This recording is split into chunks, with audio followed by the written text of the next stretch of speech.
الرحمن الرحیم ان الحمد للہ والصلاة والسلام علی من لا نبی بعد اما بعد۔ میرا جو عنوان ہے آج کا تہذیبی اور نظریاتی جنگ میں علماء کا کردار، اس موضوع کی اہمیت اور اس دور میں اس کی حساسیت پر مولانا نے ابھی آپ کے سامنے تھوڑی سی گفتگو کی۔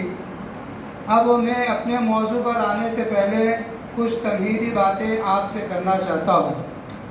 اب یہ کوئی مستقل محاضرہ نہیں ہے، آپ سے سوال و جواب ہوگا اور کچھ باتیں آپ کے سامنے رکھیں گے۔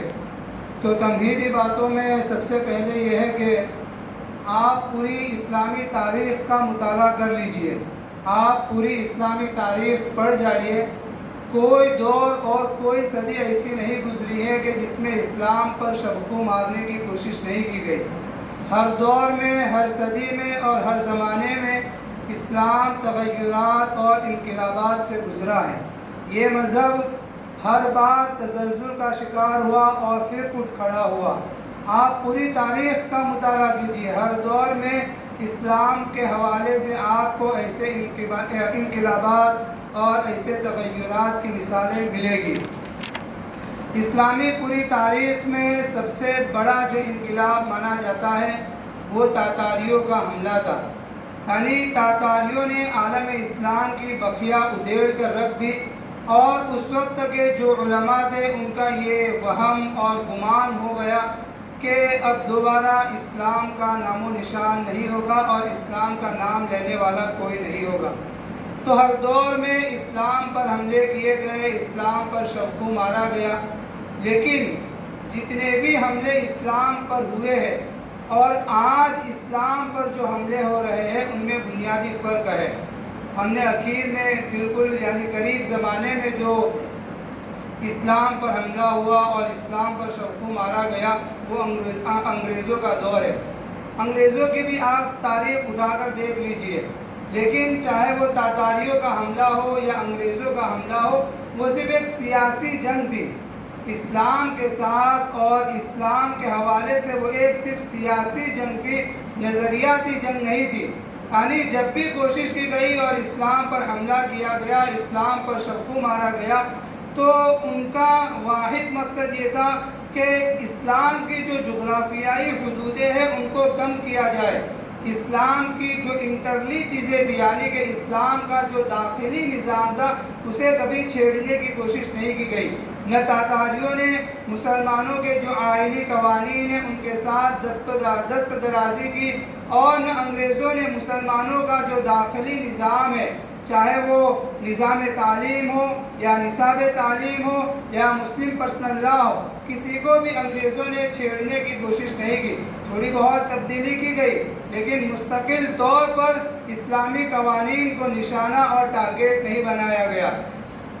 تو یہ پہلے جب بھی اسلام پر حملے کیے گئے یہ ان کی مثالیں ہیں، یعنی وہ صرف ایک سیاسی اور عسکری جنگیں تھی اور اسلام کی جغرافیائی حدودیں کم کرنے کی کوشش کی گئی، لیکن اسلام کا جو انٹرنلی نظام ہے، جو داخلی نظام ہے، اسے کبھی مجروح کرنے کی کوشش نہیں کی گئی۔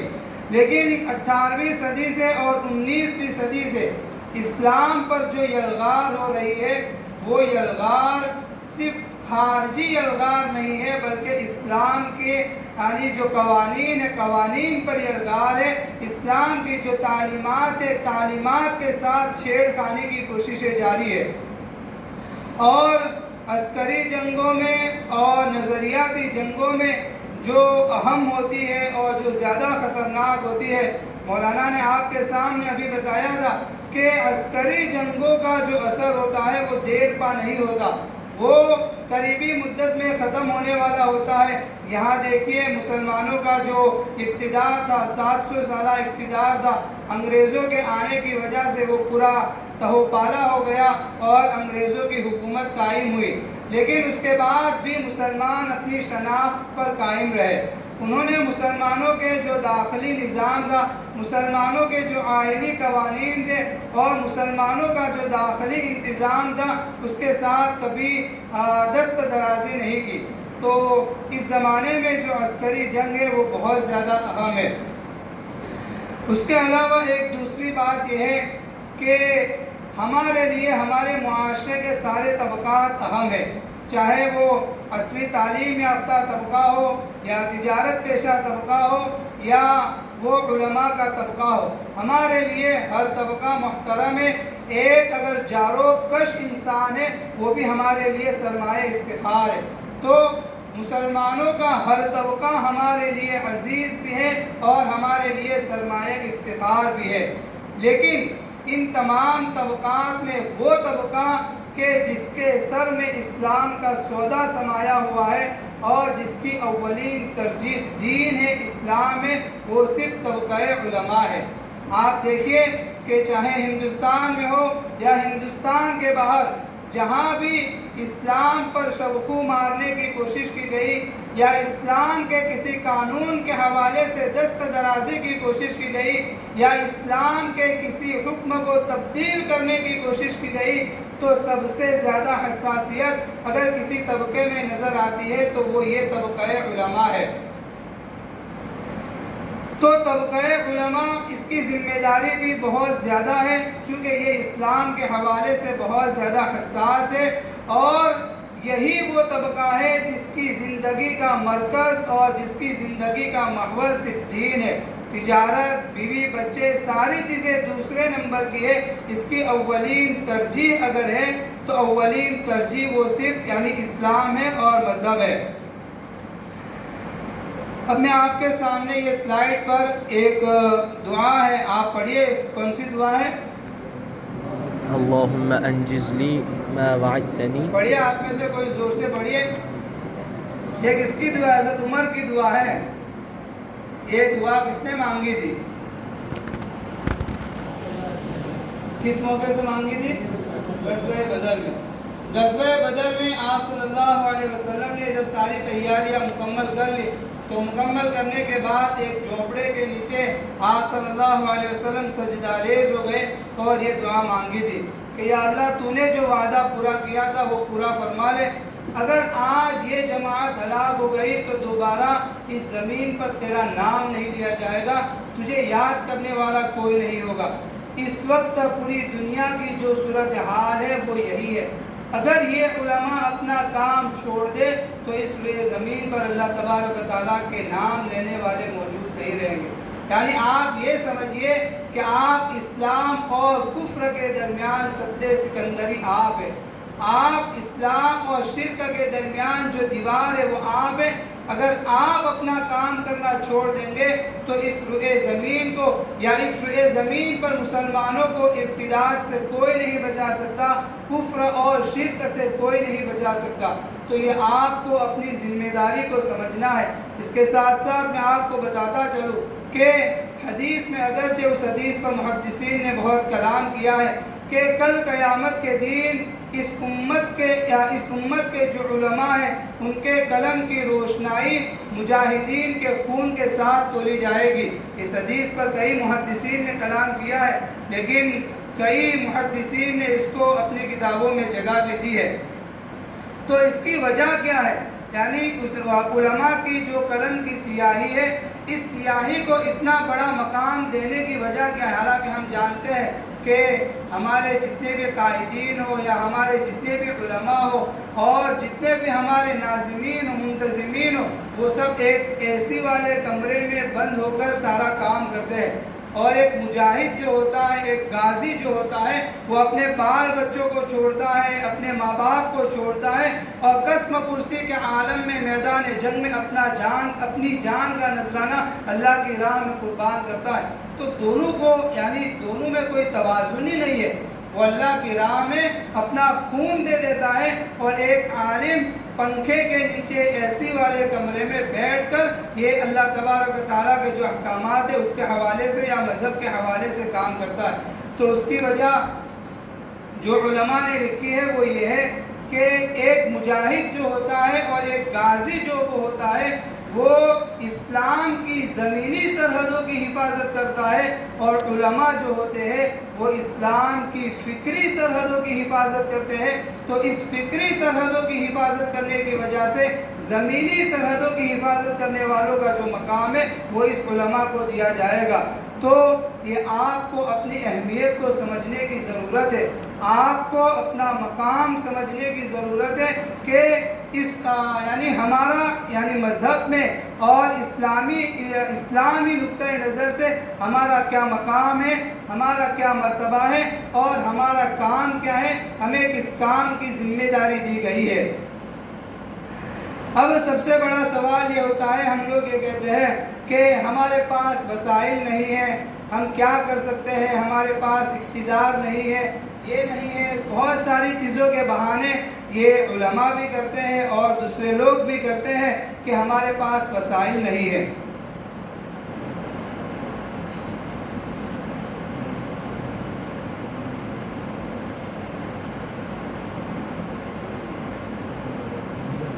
یہ دیکھیے حضرت عمر رضی اللہ تعالیٰ عنہ یہ چند صحابہ کے ساتھ ایک جگہ بیٹھے ہوئے تھے، تو حضرت عمر رضی اللہ تعالیٰ عنہ نے یعنی صحابہ سے فرمایا کہ تمنا کرو، تم کیا مانگتے ہو، تمہیں کیا چاہیے، یعنی کہ اگر تم میں سے کسی کو یہ کہا جائے کہ تم جو مانگو گے تمہیں دیا جائے گا، تو تم میں سے ہر آدمی کیا تمنا کرے گا، کیا مانگے گا؟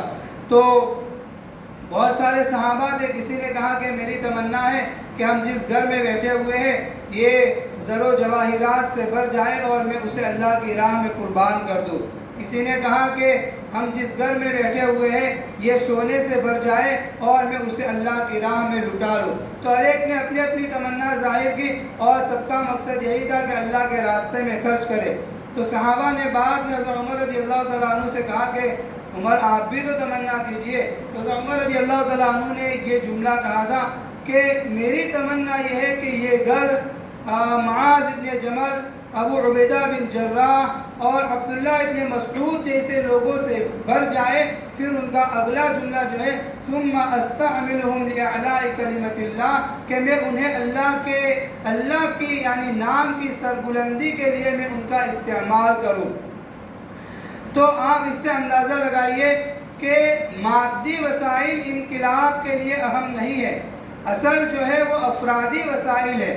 افرادی وسائل کے ذریعے سے ہی انقلاب برپا ہوتا ہے اور افرادی وسائل کے ذریعے سے ہی کسی قوم میں تغیر پیدا ہوتا ہے۔ اب ہم دیکھیں کہ ہمارے علماء میں کتنے سارے علماء ہیں کہ جن میں طرح طرح کی ڈائیورسٹی اور تنوع پایا جاتا ہے۔ کسی میں فقہ کا ذوق ہے تو کسی میں مقارنۃ الادیان کا ذوق ہے، اور کئی سارے علماء وہ ہیں جو عصری تعلیم حاصل کرتے ہیں اور عصری دانشگاہوں کی طرف جاتے ہیں۔ تو ہمارے پاس افراد کی کمی نہیں ہے اور افرادی وسائل کے ذریعے سے ہی انقلاب آ سکتا ہے۔ اگر آپ کے پاس سونے کا ڈھیر ہو لیکن اگر اس کو استعمال کرنے والا کوئی نہ ہو تو آپ سوائے اس کے کچھ نہیں کر سکتے کہ اس ڈھیر کو ضائع کر دیں گے۔ اور میں آپ کو اس کی مثال دوں کہ افرادی وسائل کی کتنی بڑی اہمیت ہے اور اس کے ذریعے سے کیا انقلاب برپا کیا جا سکتا ہے، تو اس کی سب سے بڑی مثال آپ صلی اللہ علیہ وسلم کی ذات ہے۔ اگر آپ پوری انسانیت کو، پوری انسانی تاریخ کو اگر دو حصوں میں تقسیم کرنا چاہیں تو آپ صلی اللہ علیہ وسلم سے پہلے اور آپ صلی اللہ علیہ وسلم کے بعد، ان دو حصوں میں آپ پوری انسانی تاریخ، میں اسلامی تاریخ نہیں کہہ رہا ہوں، آپ پوری انسانی تاریخ کو ان دو حصوں میں تقسیم کر سکتے ہیں۔ اب آپ خود آپ صلی اللہ علیہ وسلم کی زندگی اٹھا کر دیکھیں، آپ کے پاس کون سے زر و جواہرات تھے، کون سے مادی وسائل تھے، لیکن آپ صلی اللہ علیہ وسلم نے وہ انقلاب برپا کر کے دکھایا کہ جو نہ قیامت تک کوئی برپا کر کے دکھا سکتا ہے۔ صرف برپا نہیں کیا بلکہ اس کو نافذ کر کے دکھایا۔ آپ صلی اللہ علیہ وسلم نے اسے نافذ کر کے بھی دکھایا، حالانکہ آپ کے پاس کیا تھا؟ نہ اقتدار تھا، نہ سیاسی قوت تھی، نہ فوجی طاقت تھی، نہ مادی وسائل تھے، کچھ بھی نہیں تھا، لیکن آپ صلی اللہ علیہ وسلم کے پاس حضرت ابوبکر، حضرت عمر، حضرت عثمان، حضرت علی، معاذ بن جبل، اس طرح کے لوگ موجود تھے کہ جن کے ذریعے سے آپ صلی اللہ علیہ وسلم نے انقلاب برپا کیا۔ تو ہماری یہ جو شکایت ہوتی ہے کہ ہم کیا کر سکتے ہیں، ہمارے پاس وسائل نہیں ہے، یہ شکایت اتنی زیادہ اہم نہیں ہے۔ ہم مل جل کر اور ایک گروہ بنا کر اور ایک دوسرے کے ساتھ روابط قائم کر کے اگر کام کرنا چاہیں تو آسانی کے ساتھ کر سکتے ہیں۔ دوسری بات کہ ہم کیا ہیں، ہماری شناخت کیا ہے، ہم عالم ہیں، مدرسوں میں پڑھتے ہیں، تو ہماری شناخت کیا ہے؟ اب ہم کسی سے بھی پوچھیں کہ آپ کون ہیں، تو وہ کہے گا کہ میں عالم ہوں، کوئی کہے گا کہ میں مفتی ہوں، کوئی کہے گا کہ میں نے حدیث میں اختصاص کیا ہے، کوئی کہے گا کہ میں نے یعنی دینی علوم کے بعد عصری تعلیم میں ایم اے کیا ہے، بی اے کیا ہے۔ تو ہر ایک اپنی شناخت بتاتا ہے۔ ہماری اصل شناخت کیا ہے؟ یعنی صحابہ جو 1,24,000 تھے، اور ایک قول کے مطابق 1,90,000 تھے، صحابہ کی زندگی میں آپ نے کبھی یہ پڑھا کہ وہ عالم ہے، مفتی ہے؟ صرف فقیہ کے حوالے سے معاذ ابن جبل کا نام آتا ہے، اور ابن قیم رحمۃ اللہ علیہ نے تمام صحابہ نے مفتی جو صحابہ تھے ان کو جمع کیا ہے، تو تمام صحابہ میں قریب 33 کے قریب ہے بس۔ تو کسی نے یہ نہیں کہا کہ میں عالم ہوں، میں مفتی ہوں، میں مجتہد ہوں، فقیہ ہوں۔ ان کی جو اصل شناخت تھی وہ شناخت کیا تھی؟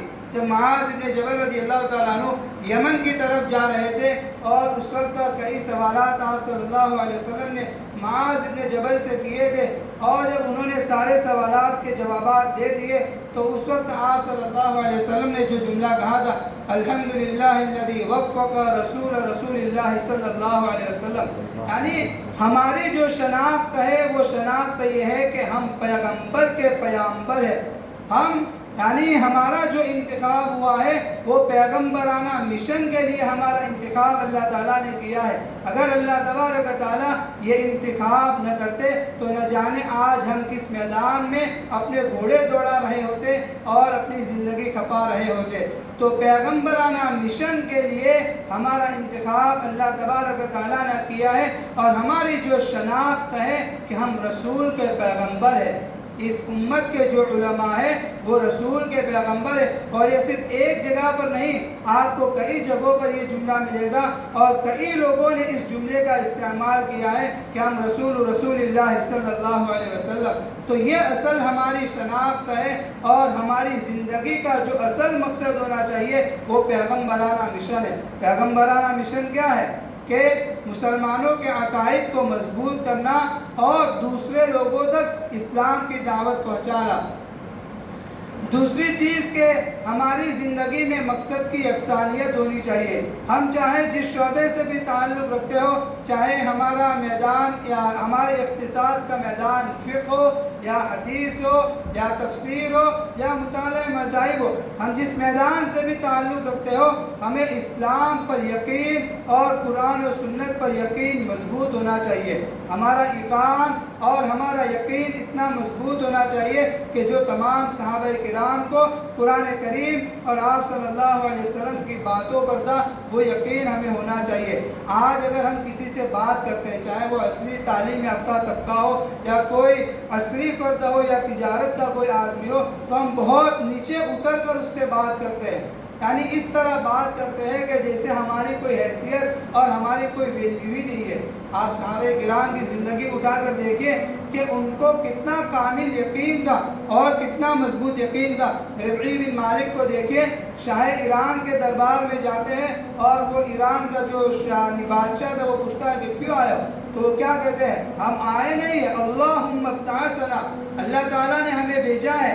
اور کیوں بھیجا ہے؟ ہمارا کوئی فائدہ نہیں ہے، تمہارا فائدہ ہے کہ تمہیں ظلم اور شرک کی تاریکی سے نکال کر اسلام کے نور اور اسلام کی روشنی کی طرف لے جائے۔ حالانکہ شاہ ایران اس زمانے کا ریچ کلچر تھا۔ اس زمانے کا جو امریکہ ہے، یعنی اس زمانے میں جو امریکہ کی حیثیت ہے وہ حیثیت اس دور میں ایران کی تھی، لیکن اس سے بھی اتنے یقین کے ساتھ بات کرتے ہیں۔ تو ہمارے اندر وہ یعنی احساس برتری ہونا چاہیے، احساس کمتری کا شکار ہمیں نہیں ہونا چاہیے۔ اور مایوسی کے کتنے بھی حالات ہو، ہم مایوس ہو جاتے ہیں۔ ایک تو احساس کمتری کا شکار رہتے ہیں، اور دوسری چیز چھوٹے چھوٹے حادثات پر مایوس ہو جاتے ہیں۔ آپ صلی اللہ علیہ وسلم کی زندگی آپ اٹھا کر دیکھیں، آپ نے صحابہ کو کبھی مایوس نہیں کیا۔ آپ دیکھیں سراقہ ابن مالک کا آپ واقعہ دیکھیں کہ جب آپ صلی اللہ علیہ وسلم کو مکہ سے نکالا گیا اور آپ کو ہجرت پر مجبور کیا گیا، تو ہجرت کرتے ہوئے جب آپ جا رہے تھے تو کفار قریش نے انعام لگایا کہ جو پکڑ کر لائے گا ان کو 100 اونٹ 200 اونٹ دیے جائیں گے۔ تو سراقہ بن مالک آپ کی تلاش میں پیچھے پیچھے دوڑے جا رہے، وہ واقعہ پیش آیا کہ ان کے گھوڑے کے جو پاؤں تھے وہ زمین میں دھس گئے۔ آخر کار جب وہ ناکام ہو گئے اور کامیاب نہیں ہوئے تو انہوں نے آپ صلی اللہ علیہ وسلم سے کہا کہ ہمیں معاف فرما دیں، ہم یہاں سے چلے جائیں گے اور کسی کو آپ کا سراغ اور آپ کا پتہ نہیں بتائیں گے۔ تو آپ اندازہ لگائیے کہ کیسی قسم پرسی کا عالم ہے، یعنی مکہ والوں نے زمین تنگ کر دی ہے، کھانے کے لیے کچھ بھی نہیں ہے، اور اس وقت سراقہ ابن مالک سے آپ صلی اللہ علیہ وسلم کیا کہہ رہے؟ سراقہ ایک پرچی دی تھی اور کہا کہ سراقہ اگر تم اسلام لے آؤ گے تو شاہ ایران کے یعنی سونے کے کنگن تمہیں پہنائے جائیں گے۔ یعنی کوئی سوچ سکتا ہے، یعنی یہ عالم ہے کہ کھانے کے لالے پڑے ہوئے ہیں، یعنی ایک وقت کا کھانا میسر نہیں ہے، اور آپ صلی اللہ علیہ وسلم انہیں یقین دلا رہے کہ شاہ ایران کے کنگن تمہیں پہنائے جائیں گے۔ اس کے علاوہ غزوہ خندق کا موقع دیکھیے کہ ہر صحابی نے پیٹ پر پتھر باندھا ہوا ہے اور کدال لے کر خندق کھود رہے، زمین کھود رہے۔ اس وقت یعنی ایک جو چٹان نہیں ٹوٹ رہی تھی، آپ نے اس پر وہ کدال ماری اور اس کی وجہ سے جو چنگاری نکلی، تو اس وقت آپ نے کیا کہا تھا کہ مجھے اس میں ایران اور روم کے جو کنگرے ہیں وہ مجھے دکھائی دے رہے ہیں اور وہ ایک دن فتح ہوں گے۔ حالانکہ عالم کیا ہے؟ کھانے کے لیے کچھ بھی نہیں ہے، ہر صحابی نے پیٹ پر پتھر باندھا ہے، اور آپ صلی اللہ علیہ وسلم نے اپنے پیٹ پر 2 پتھر باندھے ہیں۔ تو ایسی نا امیدی کے حالات میں بھی یعنی وہ اسلام کی فتح و کامرانی کا وہ یقین ہے کہ آپ صلی اللہ علیہ وسلم انہیں کہہ رہے شاہ ایران کے کنگن تمہیں پہنائے جائیں گے، اور یہ روم اور ایران ایک دن فتح ہوگا اور مسلمان وہاں حکومت کریں گے۔ اور واقعتاً ان کو ایسا ہوا، ان کو اتنا یقین تھا، آپ صلی اللہ علیہ وسلم کی بات پر اتنا یقین تھا۔ سراقہ ابن مالک بعد میں مسلمان ہوئے، اور مسلمان ہونے کے بعد انہوں نے آپ صلی اللہ علیہ وسلم کا دور گزارا، حضرت عمر کا دور گزارا، حضرت ابوبکر کا دور گزارا۔ حضرت عمر کے دور میں یہ بالکل جھانکنی کے عالم میں ہے، مرگ بستر پر ہے، اور سب لوگ پاس میں بیٹھے ہوئے ہیں، تو سب نے کہا کہ بالکل آخری وقت ہے۔ تو انہوں نے اتنے یقین سے کہا کہ مجھے میرے نبی نے کہا تھا کہ جب تک تمہارے ہاتھ میں یعنی تم مسلمان ہو جاؤ گے تو تمہارے ہاتھ میں شاہ ایران کے کنگن پہنائے جائیں گے۔ مجھے یقین ہے کہ جب تک میرے ہاتھ میں شاہ ایران کے کنگن نہیں پہنائے جائیں گے تب تک میری موت نہیں آ سکتی۔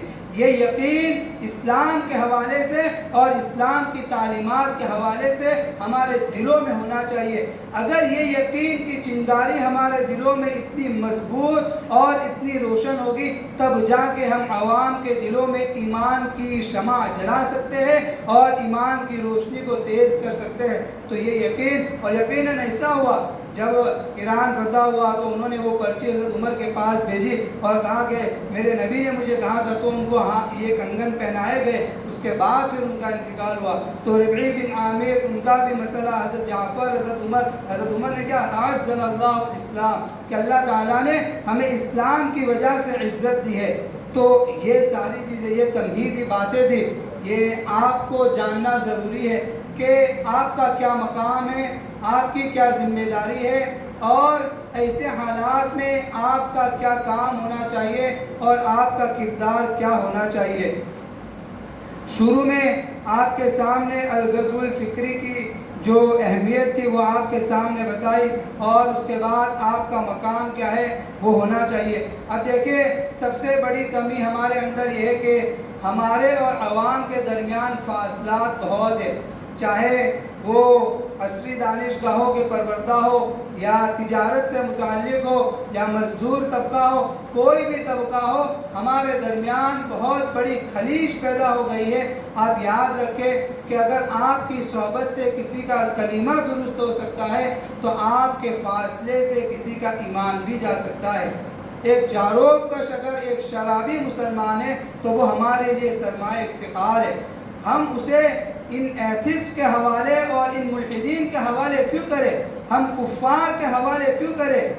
وہ ہمارا سرمایہ ہے. تو ہمیں چاہیے کہ ہم جب بھی اپنے معاشرے میں جائیں اور اپنے علاقے میں جائیں تو ہم ڈاکٹرز کے پاس بھی جائیں, مزدوروں کے پاس بھی جائیں, جو بچھڑے ہوئے طبقات ہیں وہ ان کے پاس بھی جائیں اور ان کو جا کر اسلام کی تعلیم اور توحید کی تعلیم اور اس وقت جو شکوک و شبہات پھیلائے جا رہے ہیں اس حوالے سے ان کی ذہن سازی کریں. یہ ہماری ذمہ داری ہے. اس کے بغیر اگر ہم چاہیں کہ اسلام کی فتح و کامرانی ہو یا اسلام کامیاب مذہب بن کر سامنے آئے تو یہ ممکن نہیں ہے.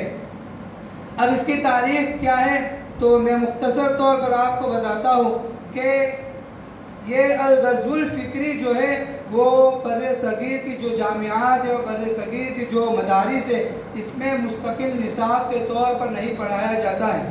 لیکن بر صغیر کے علاوہ جو عرب ممالک کی جو جامعات ہے یا وہاں کے جو مدارس ہے یا مصر کی جو جامعات ہے, افریقہ کے جو مدارس ہے, ان میں الغزو الفکری مستقل ایک نصاب ہے اور نصاب کے طرز پر اور نصاب کے طور پر اسے پڑھایا جاتا ہے.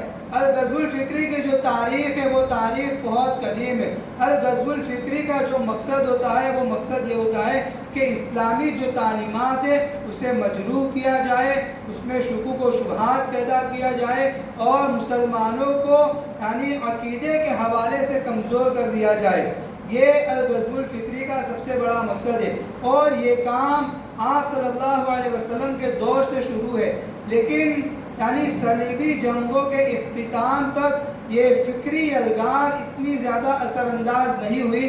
اس کی سب سے بڑی وجہ یہ تھی کہ اس وقت مسلمانوں کی حکومت تھی, مسلمانوں کے پاس سیاسی طاقت تھی, عسکری طاقت تھی اور مسلمان غالب تھے. تو مسلمانوں کے غالب ہونے کی وجہ سے اور مسلمانوں کے پاس سیاسی قوت ہونے کی وجہ سے یہ ساری کوششیں اتنی زیادہ اثر انداز نہیں ہوئی اور ابھر کر سامنے نہیں آئی. لیکن جب صلیبی جنگوں تک باطل طاقتیں اور دشمن قومیں مسلسل مسلمانوں سے جب ہارنے لگی اور مسلمانوں سے شکست کھانے لگی تو صلیبی جنگوں کے بعد انہوں نے یعنی جنگ کی ایک نئی راہ اپنائی اور ایک نئی شکل اختیار کی, اور وہ کیا ہے, وہ اسلوب جدید للغزو وضدا للمسلمین بعد ہزائم متکررہ.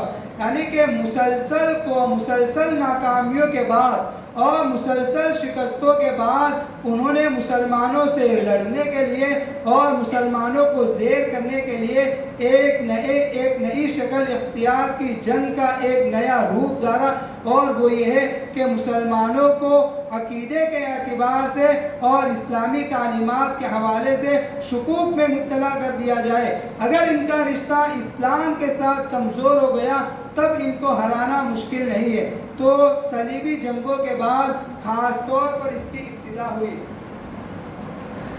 اب اس کا مقصد کیا ہے, الغزو الفکری کا مقصد؟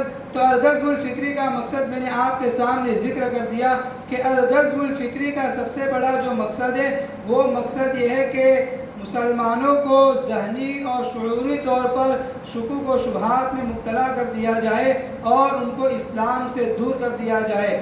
آپ جانتے ہیں کہ ایک ہوتی ہے جسمانی غلامی اور ایک ہوتی ہے ذہنی غلامی. جسمانی غلامی جو ہوتی ہے وہ ایک صدی کے بعد یا ایک زمانے کے بعد ختم ہو جاتی ہے. آپ پوری دنیا کی تاریخ اٹھا کر دیکھیے کہ ایک زمانے میں ایک قوم کا یعنی آفتاب اقتدار چمکا اور ایک زمانے کے بعد ان کا جو آفتاب اقتدار ہے وہ غروب ہو گیا. خود مسلمان جو سلاطین ہیں ان کا دور اٹھا کر دیکھیں, اس سے پہلے جو غیر مسلم بادشاہ تھے ان کا دور اٹھا کر دیکھیں, انہوں نے غلام بنایا لیکن وہ غلامی دیر پا نہیں رہتی ہے. لیکن جو ذہنی غلامی ہوتی ہے اور جو فکری غلامی ہوتی ہے اس میں صرف ایک نسل غلام نہیں بنتی بلکہ صبح قیامت تک آنے والی تمام نسلیں وہ غلامی ذہن کے ساتھ اور غلامیت کے تصور کے ساتھ پیدا ہوتی ہے. تو یہ الغزو الفکری کا سب سے بڑا مقصد ہے کہ مسلمانوں کو ذہنی اور شعوری طور پر کمزور کر دیا جائے اور توحید اور اسلام سے ان کو دور کر دیا جائے. اب تیسری چیز یہ ہے کہ نظریاتی جنگ جو ہوتی ہے اور عسکری جنگ جو ہوتی ہے ان میں فرق کیا ہے. ان میں بنیادی طور پر تو 3 فرق ہے، اور بھی کئی وجوہات اور کئی فرق مصنفین نے لکھے ہیں اور دانشوروں نے لکھے ہیں، لیکن بنیادی طور پر 3 ان کے یعنی 3 فرق ہے۔ عسکری جنگ جو ہوتی ہے وہ دشمن ہمارے سامنے ہوتا ہے، ہمیں معلوم ہوتا ہے کہ ہمارے سامنے لڑنے والا اور جنگ کرنے والا کون ہے، لیکن جو نظریاتی جنگ ہوتی ہے اور جو یعنی فکری جنگ ہوتی ہے، فکری جنگ میں دشمن نامعلوم ہوتا ہے کہ جنگ کون کر رہا ہے اور ان کے مقاصد کیا ہے۔ تو یعنی فکری جنگ میں دشمن بھی نامعلوم ہوتا ہے اور دشمن کے اہداف بھی نامعلوم ہوتا ہے۔ مثال کے طور پر اس وقت مسلمانوں پر جو حملے کیے جا رہے ہیں، اسلامی تعلیمات پر جو حملے کیے جا رہے ہیں، وہ کس کی طرف سے ہو رہے ہیں؟ وہ کرنے والے کون لوگ ہیں؟ ہم نام لے لیں گے کہ وہ مستشرقین ہیں، ملحدین ہیں، اور کئی تنظیموں کا نام لے لیں گے، لیکن ہم یقینی طور پر نہیں کہہ سکتے ہیں کہ یہی لوگ ہیں کہ جو اس طرح کی چیزیں کرتے ہیں اور اسلام کے حوالے سے شکوک و شبہات پھیلاتے ہیں، وہ یہی لوگ ہیں۔ اسی طرح جو عسکری جنگ ہوتی ہے وہ اس میں اہداف کی تعیین ہوتی ہے۔ اہداف کی تعیین کا مقصد یہ ہے کہ ان لوگوں کا مقصد واضح ہوتا ہے کہ مسلمانوں کی جو جغرافیائی حدود ہے اسے کم کرنا، مسلمانوں کی جو زمینیں ہیں اس پر قبضہ کرنا، مسلمانوں کے مال و دولت کو لوٹنا اور مسلمانوں کی عورتوں کو اپنی حرم میں لے آنا، یہ ان کے مقاصد ہوتے ہیں جو عسکری جنگ ہوتی ہے۔ لیکن جو فکری جنگ ہوتی ہے اس میں اہداف متعین نہیں ہوتے ہیں کہ وہ یہ کام کیوں کر رہے ہیں اور ان کے اہداف اور ان کے مقاصد کیا ہے۔ تیسری چیز کہ ان دونوں میں جو فرق ہے وہ فرق یہ ہے کہ عسکری جنگ میں جو نقصان ہوتا ہے وہ ہمارے جان و مال کا نقصان ہوتا ہے، ہماری زمین کا نقصان ہوتا ہے، لیکن جو فکری جنگ ہوتی ہے اس میں مذہب اور نظریات کا نقصان ہوتا ہے، یعنی کہ دین اور مذہب کا نقصان ہوتا ہے۔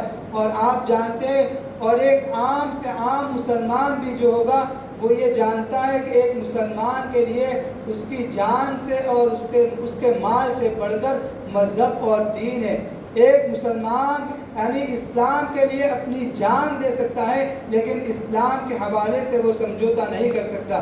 اسی لیے یعنی آپ دیکھتے ہیں کہ ہندوستانی جو مسلمان ہیں وہ سیاسی اعتبار سے ان پارٹیوں سے زیادہ قریب رہتے ہیں کہ جن سے عقائد پر اور نظریاتی طور پر نقصان کم ہوتا ہے۔ حالانکہ اگر آپ دیکھیں تو جانی اور مالی نقصان جتنا جو پہلے پارٹی تھی اس کے زمانے میں جتنا نقصان مسلمانوں کا ہوا ہے، اتنا نقصان اس وقت جو برسر اقتدار پارٹی ہے اس سے جان و مال کا نقصان اتنا زیادہ نہیں ہوا۔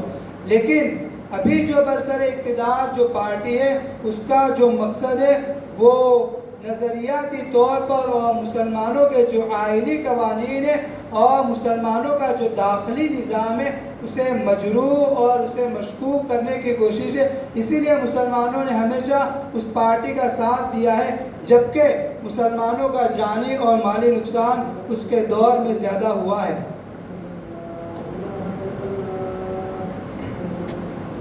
اب تیسری چیز ہے کہ فکری اور نظریاتی جنگوں کے محاذ کیا ہے۔ اب فکری اور نظریاتی جنگوں کے محاذ یعنی کہ نظریاتی اور فکری طور پر کون کون سی تنظیمیں اور کون کون سی تحریکیں اس وقت مسلمانوں سے برسر پیکار ہے، تو اس میں کافی لمبی فہرست ہے۔ میں آپ کے سامنے تین جو تنظیمیں ہیں اس میں ایک استشراق ہے یعنی کہ مستشرقین ہیں اور ملحدین ہیں اور متجددین ہیں۔ ان کے علاوہ بھی کئی ساری تنظیمیں ہیں کہ جو مسلمانوں میں شکوک و شبہات پیدا کرنے کے حوالے سے کام کر رہی ہے۔ دیکھیے، اگر آپ مسلمانوں کے خلاف فکری الغار کو سمجھنا چاہ رہے ہیں تو آپ کو ایک استشراق کا مطالعہ بہت ضروری ہے۔ استشراق اور استعمار اور عیسائی مشینری، جسے عربی زبان میں تبشیر کہتے ہیں، جب تک آپ ان تین تحریکوں کا مطالعہ نہیں کریں گے تب تک آپ مکمل طور پر مسلمانوں کے خلاف فکری الغار کو نہیں سمجھ سکتے۔ اس لیے آپ اگر مسلمانوں کے خلاف جتنی بھی فکری الغاریں ہو رہی ہے، صلیبی جنگوں کے بعد مسلمانوں کے خلاف جتنی بھی فکری الغار ہو رہی ہے اور فکری جنگیں ہو رہی ہے، اگر آپ ان کو سمجھنا چاہتے ہیں تو آپ استشراق کا مطالعہ کیجئے، استعمار کا مطالعہ کیجئے، اور عیسائی جو مشنریز ہے جسے عربی میں کہتے ہیں تبشیر، اور اگر اس حوالے سے آپ اگر عربی میں کوئی کتاب پڑھنا چاہیں تو عبدالرحمن المیدانی کی ایک کتاب ہے اجنحۃ المکر الثلاثہ، اس میں ان تینوں تحریکوں کا اور ان تینوں تنظیموں کا بالکل تفصیلی جائزہ لیا گیا ہے اور تنقیدی جائزہ لیا گیا ہے، آپ اس کا مطالعہ کر سکتے ہیں۔ تو سب سے پہلے جو ہے وہ استشراق ہے۔ ان تینوں کی خاصیت میں آپ کو بتا دوں کہ تبشیر جو ہے یعنی کہ عیسائی مشنریز جو ہے، عیسائی مشنریز نے مذہبی راہ سے مسلمانوں کے درمیان شکوک و شبہات پیدا کرنے کی کوشش کی، اور استشراق جو ہے، استشراق نے فکری اور علمی طور پر مسلمانوں کے ذہنوں پر قبضہ کرنے کی کوشش کی۔ تو تبشیر مذہب کی راہ سے مسلمانوں کے درمیان داخل ہوئی، اور استشراق علمی اور تحقیق کے نام پر مسلمانوں کے درمیان آئی، اور تیسری جو طاقت ہے استعمار، استعمار نے سیاسی اور عسکری طاقت کے بلبوتے پر اپنے منصوبوں کو مسلم معاشروں میں نافذ کیا۔ تو یہ تین محاذ ہے، ایک تنظیم یعنی مذہب کے نام پر داخل ہوئی، دوسری علم اور تحقیق کے نام پر داخل ہوئی، اور تیسری جو طاقت ہے وہ سیاست اور عسکریت کے نام پر مسلمانوں کے درمیان داخل ہوئی۔ اب استشراق کسے کہتے ہیں؟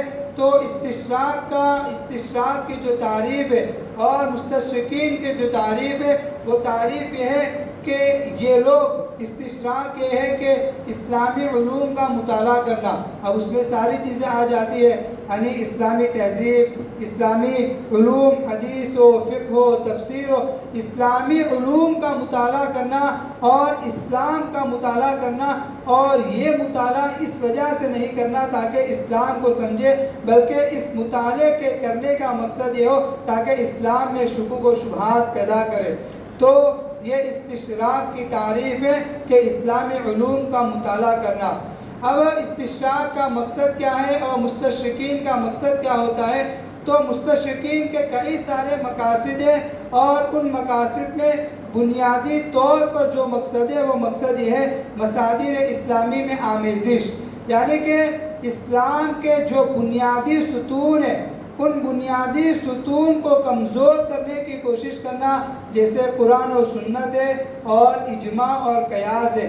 یہ اسلام کے جو 4 بنیادی ستون ہیں، ان ستونوں میں دراڑیں پیدا کرنا، ان کی بنیادوں کو ہلانا اور ان میں شکوک و شبہات کے کانٹے بونا، یہ مستشرقین کا مقصد ہے۔ ایک مقصد یہ ہے کہ اسلام کے جو ستون ہیں ان کی بنیادوں کو کمزور کرنا۔ دوسرا جو مقصد ہے وہ تعلیمات اسلامی کی عظمت کو مجروح کرنا۔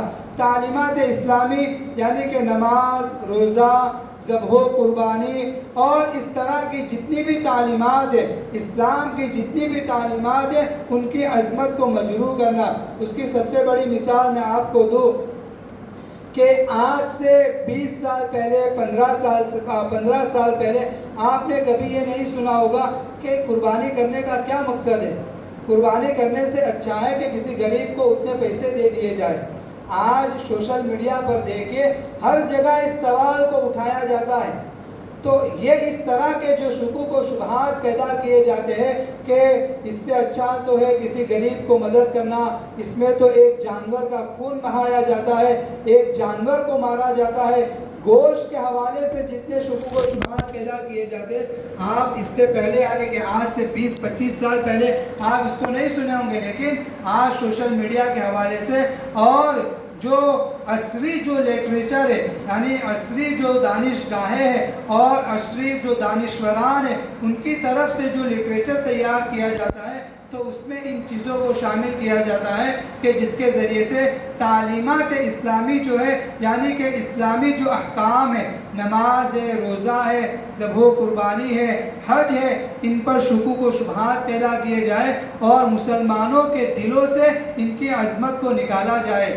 اسی طرح ایک اور تیسرا جو مقصد ہے وہ مقصد ہے قوانین اسلامی پر شکوک و شبہات پیدا کرنا، یعنی کہ اسلام کے جو آئینی قوانین ہیں، چاہے وہ شادی بیاہ سے متعلق ہو یا وہ ازدواجی زندگی سے متعلق ہو یا خاندانی نظام سے متعلق ہو یا وقف سے متعلق ہو یا وراثت سے متعلق ہو، آپ دیکھیے کہ چاہے وہ مسلمانوں کا شادی کا مسئلہ ہو تو اب نکاح کی عمر حکومت طے کرتی ہے، اسی طرح وقف کا مسئلہ ہو تو وقف کے قوانین حکومت بناتی ہے، اور اسی طرح آپ یعنی ازدواجی زندگی میں کئی ساری مثالیں آپ کو ملے گی۔ اسلام کی تعلیم کیا ہے کہ اگر ایک شوہر اپنی بیوی کو بلاتا ہے اور وہ انکار کرتی ہے تو رات پر اس پر فرشتوں کی لعنت ہوتی ہے، لیکن آج کا قانون کیا کہتا ہے کہ اگر اس حال میں شوہر نے زبردستی کی تو وہ ریپ شمار ہوگا۔ تو یہ اس طرح کی جو چیزیں ہیں، یہ چیزیں اس لیے بنائی جاتی ہے اور اس طرح کی چیزیں اس لیے تیار کی جاتی ہے کہ اسلام کا جو انٹرنلی نظام ہے، جو داخلی نظام ہے اور جو خاندانی نظام ہے، اس کو تہو بالا کر دیا جائے اور اسے تتر بتر کیا جائے، اور اس کی جو عظمت ہے اور اس کا جو یقین ہے، جو بلیف سسٹم ہے، اسے کمزور کر دیا جائے۔ تو یہ مستشرقین کے 3 بڑے مقاصد ہیں۔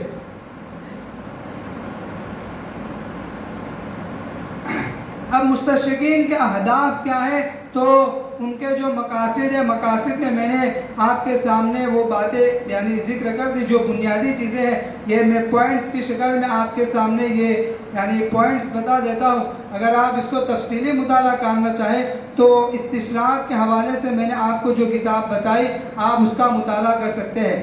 تو مستشرقین کے جو اہداف و مقاصد ہیں اس میں ان کا ایک مقصد یہ ہے کہ اسلام کو سابقہ مذاہب سے ماخوذ قرار دینا، یعنی وہ یہ کہتے ہیں کہ شریعت محمدی جو ہے یہ کوئی مستقل مذہب نہیں ہے، یہ کوئی مستقل دین نہیں ہے، بلکہ یہ تو موسیٰ علیہ السلام یا عیسیٰ علیہ السلام جو مذہب لے کر آئے تھے اور جو دین لے کر آئے تھے یہ وہی دین ہے، وہی مذہب ہے، یعنی کہ اسلامی جو تہذیب ہے اور اسلامی جو کلچر ہے اس میں یہودی کلچر اور عیسائی کلچر کے ساتھ ان لوگوں کے ملانے کی سازش ہے۔ اسی طرح قرآن کریم میں شکوک و شبہات پیدا کرنا، قرآن کریم میں جو شکوک و شبہات پیدا کرتے ہیں اس میں سب سے بڑا جو شک اس وقت پیدا کیا جا رہا ہے وہ تصور وحی ہے، وہ تصور وحی ہے، یعنی کہ وحی کی جو استناد ہے اور وحی کی جو حیثیت ہے اسے مجروح کرنے کی کوشش کی جا رہی ہے، اور قرآن کریم جو کلام الہی ہے تو کلام الہی سے اس کا درجہ نیچے کرنے کی کوشش کی جا رہی ہے، اور یہ کوشش ہو رہی ہے کہ اسے انسان کا کلام قرار دیا جائے، جیسے مشرکین مکہ نے کہا تھا، قرآن کریم کے بارے میں کہا تھا کہ ہاں اساطیر الاولین، یہ تو پہلے والوں کی من گھڑت یعنی روایات ہے، اور کچھ لوگوں نے کہا تھا کہ یہ تو محمد کا صلی اللہ علیہ وسلم خود ساختہ کلام ہے۔ تو یہ اس طرح کی کوششیں آج بھی ہو رہی ہے۔ اسی طرح وحی اور رسالت کی استناد مجروح کرنا، وحی کے حوالے سے اور حجیت حدیث کے حوالے سے طرح طرح کے شکوک و شبہات پیدا کرنا۔ پہلے حدیث کے حوالے سے شکوک و شبہات پیدا کیے جاتے تھے، لیکن جب ان کا بس نہیں چلا تو حدیث کی جو اسناد ہے، اسناد کے حوالے سے اب وہ لوگ شکوک و شبہات پیدا کرتے ہیں۔ اسی طرح حدیث اور فقہ اسلامی پر وار کرنا، موضوع اور باطل روایات کی ترویج اور مغربی تہذیب کی ترویج و اشاعت۔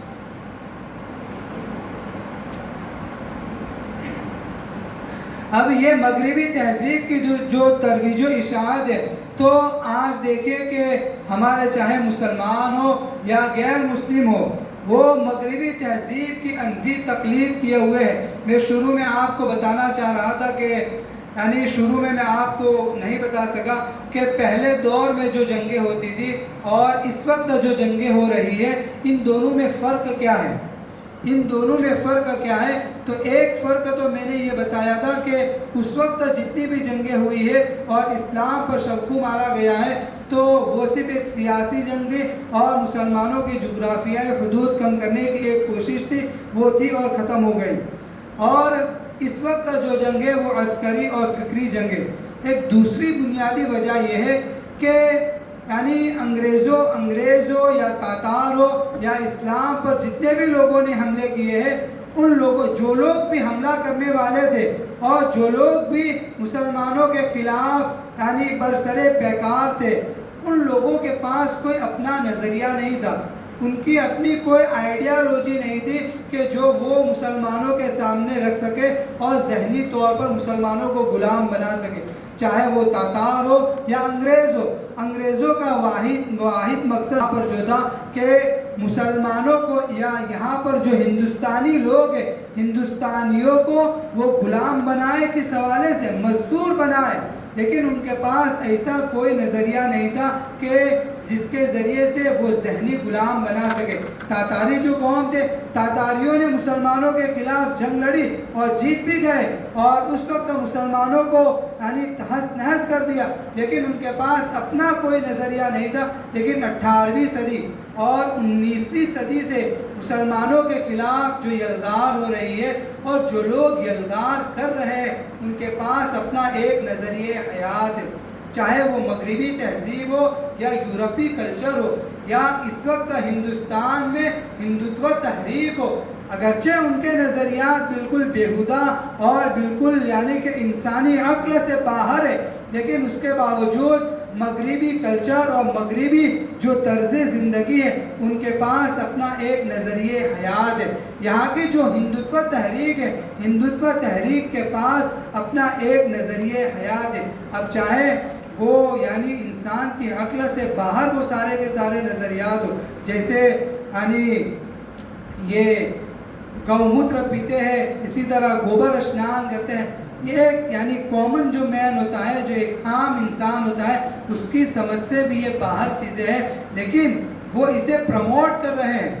آج وہ پوری دنیا میں اس کی ایڈورٹائز کر رہے ہیں اور ایک نظریے کے طور پر پوری دنیا کے سامنے اسے پیش کرنے کی کوشش کر رہے ہیں۔ جس طرح مغرب اپنا کلچر اور اپنی تہذیب پروموٹ کر رہی ہے اور پوری دنیا کے سامنے اس طرح مغربی تہذیب کو دکھایا جا رہا ہے کہ اس وقت زمانے کے ساتھ چلنے کی اگر کسی تہذیب میں لیاقت ہے اور کوئی تہذیب اس لائق ہے کہ وہ زمانے کے ساتھ قدم ملا کر چلے تو وہ مغربی تہذیب ہے۔ تو جس طرح مغربی تہذیب اپنے آپ کو پروموٹ کر کے پوری دنیا کے سامنے پیش ہو رہی ہے، اس طرح ہندوتو نظریات کے جو حامل افراد ہیں وہ بھی اپنی تہذیب کو پوری دنیا کے سامنے پیش کر رہے ہیں۔ تو یہ ایک بنیادی وجہ ہے کہ آج اس وقت یعنی ہمیں جن طاقتوں کا سامنا ہے، ان طاقتوں کے پاس ایسا نہیں ہے کہ ان کے پاس اپنی کوئی آئیڈیالوجی یا اپنی کوئی تہذیبی یا فکری ان کے پاس کوئی قوت نہیں، بلکہ ان کے پاس اپنا ایک نظریہ ہے۔ تو مستشرقین کے جو یہ مغربی تہذیب کی بات آئی تو اس حوالے سے میں نے آپ کے سامنے یہ بات ذکر کی۔ تو مستشرقین کے جو اہداف و مقاصد ہیں ان میں ایک مقصد یہ ہے کہ مغربی تہذیب کی ترویج و اشاعت۔ اب استشراق کا مقابلہ کس طرح کیا جائے؟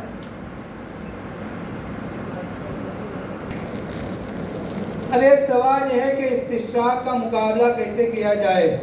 تو اب استشراق اور مستشرقین جو ہے تو انہوں نے بہت زیادہ کام کر دیا ہے، ہماری سوچ سے کئی گنا زیادہ کام کیا ہے۔ ایک مرتبہ میں حضرت مولانا کے پاس بیٹھا ہوا تھا، حضرت مولانا فرما رہے تھے کہ مستشرقین نے شکوک و شبہات کے حوالے سے یعنی کہ اسلام پر شکوک و شبہات پیدا کرنے کے حوالے سے اتنا سارا لٹریچر انہوں نے تیار کر رکھا ہے کہ ان کا مقابلہ کرنے کے لیے اور ان کا جواب دینے کے لیے 100 سال بھی ناکافی ہے۔ مسلمانوں کے پاس 100 سال بھی ناکافی ہے، اتنا سارا لٹریچر انہوں نے تیار کر رکھا ہے۔ خود ہندوستان میں آپ دیکھیے کہ یہ ہندوتو جو تحریک ہے اور اس کے زیر اثر جتنے بھی کام کرنے والی جو تحریکیں ہیں، وہ تحریکیں سال بھر میں اتنا سارا لٹریچر شائع کرتی ہے کہ پھر ہندوستان کے مدارس مل کر اتنا لٹریچر شائع نہیں کرتے۔ اتنا زیادہ لٹریچر وہ لوگ شائع کرتے ہیں اور عصری دانشگاہوں کے جو پروردہ افراد ہیں ان میں تقسیم کرتے ہیں۔ اسی لیے ہم دیکھتے ہیں تو وہ لوگ ہمارے جو مسلم دانشوران ہیں ان سے قریب ہو کر اس طرح کے شکوک و شبہات کے کانٹے بوئے جا رہے ہیں اور شکوک و شبہات کو پھیلاتے جا رہے ہیں، اور ہم ہیں کہ ہمارا جو سرمایہ ہے ہم اس سے دوری اختیار کیے جا رہے ہیں۔ اس لیے استشراق کا مقابلہ کرنے کے لیے سب سے پہلے ہمیں استشراق کو سمجھنا ضروری ہے کہ وہ کس طرح کام کرتا ہے، کس ناحیے سے کام کرتا ہے اور کس طرح شکوک و شبہات پیدا کرتا ہے۔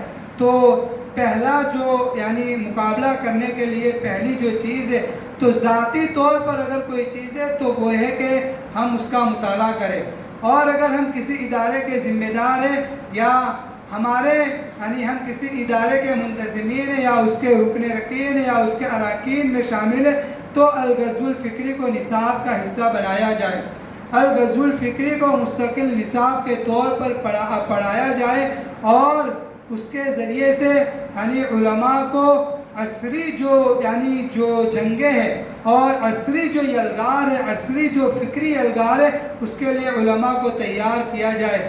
دیکھیے جنگ جیسی ہوتی ہے اس کے اعتبار سے ہتھیار اور اپنی استعداد کو بنانا بہت ضروری ہے۔ اس زمانے کے تیغ و تفنگ اور تیر و تلوار اس دور کے توپ اور گولہ بارود کا مقابلہ نہیں کر سکتے، اس لیے اس وقت جو یہ الگار ہے وہ فکری الگار ہے۔ اگر ہم تیر و تلوار اور تیغ و تفنگ اور گولہ بارود کے ذریعے سے اس کا مقابلہ کرنا چاہیں تو مقابلہ نہیں کر سکتے۔ ذہنی طور پر اور شعوری طور پر ہمیں اس فکری الگار کے لیے اپنے آپ کو تیار کرنا ہوگا اور الغزو الفکری کو اپنے مطالعے کا اور اپنے نصاب کا حصہ بنانا ہوگا۔ تو یہ پہلا مقصد ہے۔ دوسرا جو مقصد ہے وہ دینی و عصری درسگاہوں میں فضلاء کے لیے تخصصات کے شعبے قائم کیے جائیں، یعنی کہ جس طرح ہمارے مدارس میں مقارنہ بین المذاہب کمپیریٹیو اسٹڈیز کے نام پر تخصصات کے شعبے قائم ہیں، اس طرح ہم جہاں بھی جائیں تو دینی درسگاہوں میں الغزو الفکری کے عنوان سے اختصاص کا شعبہ قائم کریں۔ اگر ہم اس حوالے سے اگر یعنی اس جانب توجہ نہیں دیں گے اور اس حوالے سے اگر فکرمند نہیں ہوں گے تو دیر نہیں ہے کہ یہ استشراق کا سیلاب اور الحاد کا سیلاب ہمارے گھروں میں داخل ہو جائے۔ کچھ سال پہلے المجتمع کر کے قطر یا کویت سے ایک رسالہ نکلتا ہے المجتمع کر کے، کچھ سال پہلے میں نے اس کی ایک رپورٹ پڑھی تھی بر صغیر کے حوالے سے، تو اس میں یہ بات تھی کہ سالانہ بر صغیر میں یعنی پڑوس میں اور ہندوستان میں سالانہ 20,000 سے زائد نوجوان فکری ارتداد کا شکار ہو رہے ہیں۔ 20,000 سے زائد مسلم نوجوان فکری ارتداد کا شکار ہو رہے ہیں۔ یہ کچھ سال پہلے کی رپورٹ ہے۔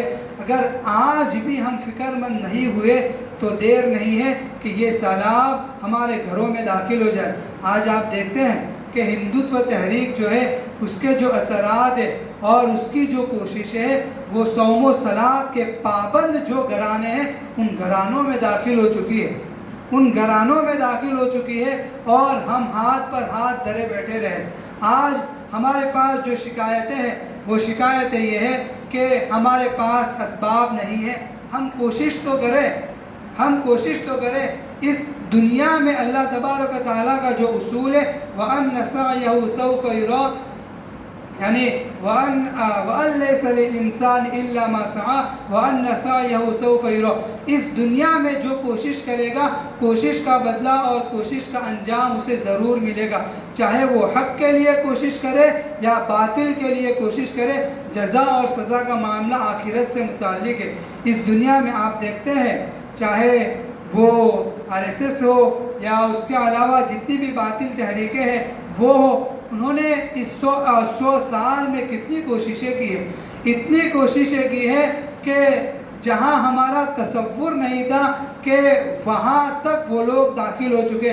صوم و صلاۃ کے پابند گھرانے ہیں اور پابند بچیاں ہیں، صوم و صلاۃ کی پابند بچیاں ہیں، وہ ان لوگوں کا شکار ہو رہی ہے، اور ہم یہ ہے کہ ہمارے پاس وسائل نہیں ہے۔ ارے ان لوگوں نے جب کام شروع کیا تو ان لوگوں کے پاس بھی وسائل نہیں تھے، اور آپ یقین جانیے کہ اللہ تبارک تعالیٰ کا جو نظام ہے اور سنت اللہ جو ہے وہ اسباب کو اختیار کرنے پر ہے۔ یہ اس کے بعد الحاد بھی ہے اور تجدد بھی ہے۔ اب وقت بھی کافی ہو چکا ہے تو اس اشراق پر میں اپنی بات ختم کروں گا۔ یہ کچھ بات ہے میں آپ کے یعنی کہ اسباب کو اختیار کرنے کی اہمیت کتنی زیادہ ہے میں آپ کے سامنے بتاؤں۔ قرآن کریم میں حضرت مریم کا قصہ ذکر کیا گیا ہے، وَهُزِّي إِلَيْكِ بِجِذْعِ النَّخْلَةِ تُسَاقِطْ عَلَيْكِ رُطَبًا جَنِيًّا کہ آپ کھجور کے درخت کے پاس جائیے اور کھجور کے درخت کو ہلائیے تو ہم آپ کے لیے کھجور گرائیں گے۔ اب آپ میں سے کوئی بتائے، آپ کے گھر میں اگر کوئی عورت ہو اور بالکل درد ذہ سے وہ تڑپ رہی ہو اور بالکل آخری وقت ہو، آپ اس سے پانی کا ایک گلاس منگوائیں گے؟ آپ میں سے کوئی منگوائے گا؟ کوئی بھی نہیں منگوائے گا۔ ظاہر سی بات ہے کہ اس وقت جو تکلیف ہوتی ہے اور اس دکھ اور درد کا جو احساس ہے وہ ایک عورت ہی سمجھ سکتی ہے، تو ہم اس حالت میں اس سے کوئی کام نہیں کرواتے، بلکہ اس کو یہ تک نہیں کہتے کہ وہ اپنا پیر بیڈ سے نیچے رکھے، زمین پر رکھے، یہ بھی ہم اسے تکلیف دینا گوارا نہیں کرتے۔ لیکن اس حالت میں بھی اللہ تبارک و تعالیٰ کیا کہہ رہے ہیں؟ اس درخت کے پاس جائیے اور اس کو ہلائیے، ہم کھجور دیں گے۔ درخت کا جو یعنی کھجور کا جو درخت ہوتا ہے وہ بہت کمزور ہوتا ہے، آپ لوگوں نے دیکھا ہوگا، بہت کمزور ہوتا ہے نا، بہت کمزور ہوتا ہے، بہت مضبوط ہوتا ہے، اس کی جڑیں بالکل پیوست ہوتی ہے۔ ایک مضبوط آدمی بھی اگر اسے ہلانا چاہے تو ہلا نہیں سکتا، مضبوط آدمی بھی اسے ہلا نہیں سکتا۔ اس کے باوجود اللہ تبارک و تعالیٰ کیا کہہ رہے ہیں؟ حالانکہ اللہ تبارک و تعالیٰ اس بات پر قادر نہیں تھے، جب وہ چھوٹی تھی تو بے موسم کے پھل ان کے گھر میں اور ان کے روم میں ہوتے تھے، اور ان کا جو کمرہ تھا حضرت زکریا کی جو پرورش میں تھی، تو ان کے کمرے میں، ان کے روم میں بے موسم پھل دیکھ کر حضرت زکریا نے دعا کی تھی بیٹے کے لیے۔ تو جب اللہ تعالیٰ اس وقت قادر تھے بے موسم پھل دینے پر، تو یہاں بھی تو یعنی بغیر کھجور کا درخت ہلائے ان کو کھجوریں دے سکتے تھے، لیکن اللہ تبارک و تعالیٰ نے نہیں دی۔ اللہ تعالیٰ نے کہا آپ اسباب اختیار کیجئے، نتائج کی ذمہ داری ہم پر چھوڑ دیں۔ اور ہم کیا کہتے ہیں؟ ہم بالکل حالات کا رونا روتے ہیں، مایوسی کا شکار ہو جاتے ہیں۔ ہم کوشش تو کریں، ہم اس سیلاب پر بند باندھنے کی کوشش تو کریں۔ اس کے علاوہ موسیٰ علیہ السلام کا قصہ لیجئے، اللہ تعالیٰ نے کہا فَاضْرِب بِعَصَاكَ الْحَجَرَ، اپنے عصا کے ذریعے سے پتھر پر ماریے۔ اب وہ کتنی مضبوط چوٹ لگتی کہ 12 چشمے بہہ پڑتے۔ اللہ تعالیٰ تو قادر تھے کہ بغیر چوٹ مارے اللہ تعالیٰ 12 چشمے بہا دے، لیکن اللہ تعالیٰ نے کیا کہا؟ آپ پہلے اس پر یعنی ضرب لگائیے، اپنے عصا کے ذریعے سے مارے، تب جا کے ہم 12 چشمے نکالیں گے۔ تو اسباب کی اتنی اہمیت ہے۔ ہم جب تک یہ بیٹھے رہیں گے کہ یعنی حالات خراب ہے اور اس کا رونا روتے رہیں گے، ہم دائرہ تشویش میں مبتلا رہیں گے، اور رہتے رہتے یہ دائرہ اتنا سکڑتا جائے گا کہ کام کے سارے مواقع بند ہو جائیں گے۔ ابھی بھی مواقع آپ کے پاس موجود ہے، آپ کر سکتے ہیں، اور اگر اسی تشویش میں آپ بیٹھے رہے، میں اس کی مثال آپ کو دوں۔ آپ میں سے اگر کوئی کہے کہ مجھے بھوک لگی ہے، ابھی میں کہوں کہ مجھے بھوک لگی ہے اور تسبیح پڑھوں کہ بھوک لگی ہے، میری بھوک کم ہوگی؟ میری بھوک کم ہوگی؟ اگر ہم یہ کہیں حالات ایسے ہیں، مسلمان بچیاں یعنی غیر مسلموں کے ساتھ جا رہی ہے، صوم و صلات کی پابندی نہیں ہو رہی ہے، مسلم نوجوان ارتداد کے شکار ہو رہے، ہم اس کی تسبیح کتنا ہی پڑھتے رہے، مسائل حل ہوں گے؟ مجھے بھوک لگی ہے، میں کتنا ہی کہوں کہ مجھے بھوک لگی ہے، میری بھوک ختم ہوگی؟ مجھے دائرے تشویش سے نکل کر دائرے عمل میں آنا ہوگا۔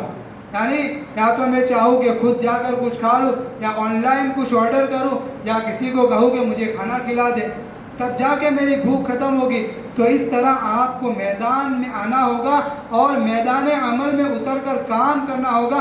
اگر آپ کام کریں گے تب جا کے یہ مسائل کم ہوں گے۔ اگر آپ یہ سوچتے رہے کہ حالات اچھے ہوں گے تو ایک دن یہ جو کام کرنے کے جو مواقع ہیں وہ اتنے سکڑ جائیں گے اور یہ دائرہ اتنا تنگ ہو جائے گا کہ ہر راہ آپ کے لیے بند ہو جائے گی۔ ابھی جتنی راہیں کھلی ہوئی ہے وہ راہیں بھی آپ پر بند کر دی جائے گی اور آپ کچھ نہیں کر سکیں گے۔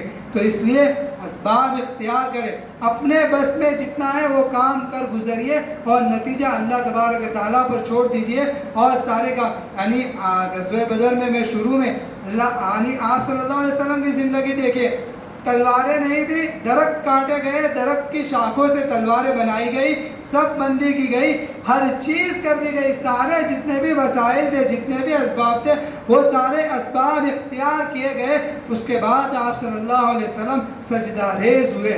اور آج ہم یعنی ہمارا محور کیا ہے؟ دعا دعا دعا، پہلے دعا، درمیان میں دعا، اخیر میں دعا، بس دعا ہی دعا ہے، عمل نام کی کوئی چیز نہیں ہے۔ جب تک دعا پر یقیناً دعا ہمارا سب سے مضبوط ہتھیار ہے۔ آپ اس کی مثال دیکھیں تاریخ میں، یہ بخارا وس جو سمرقند، اس پر جب حملہ ہوا اور دشمن جو طاقتیں تھی وہ بالکل بخارا اور سمرقند اور جو نشاپور ہے اس کی جو سرحدیں وہاں پہنچ گئی، تو اس وقت وہاں کے جو علماء تھے وہ سارے کے سارے یعنی وہ ختم خواجگان میں مشغول ہو گئے۔ کیا وہ ختم خواجگان انہیں یعنی بچا پایا؟ تو دعا یقیناً ہمارا مضبوط ہتھیار ہے، لیکن وہ کس وقت ہے؟ جب ہم اسباب اختیار کر لیں۔ ہم شروع میں بھی دعا کرتے ہیں، درمیان میں بھی دعا کرتے ہیں اور آخر میں بھی دعا کا سہارا ہے۔ اس لیے پہلے اسباب اختیار کرے پھر دعا پر۔ تو دوسری چیز جو ہے کہ دینی اور عصری جتنی بھی درسگاہیں ہیں تو درسگاہوں میں فضلاء کے لیے تخصصات کے شعبے قائم کرے، اور اس کے علاوہ یہ مستشرقین کی جو کتابیں ہیں ان کا براہ راست ناقدانہ مطالعہ کرے، اور اسلامی نقطۂ نظر کو سامنے رکھ کر تحقیقی اور معیاری لٹریچر کو تیار کرے۔ اگر اس طرح ہم کام کریں گے تو ممکن ہے کہ ہمارے ذریعے سے جو عصری تعلیم یافتہ طبقہ ہے اس میں 2% ہی صحیح ہم ان کو استشراق اور الحاد سے بچا لیں۔ تو یہ استشراق کا مقابلہ کیسے کیا جائے، اس حوالے سے چند گزارشات تھی۔ اس کے بعد الحاد اور تجدد ہے، وہ انشاءاللہ کسی اور قسم میں آپ کے سامنے رکھیں گے۔ جزاکم اللہ خیر، وآخر دعوانا الحمدللہ رب العالمین۔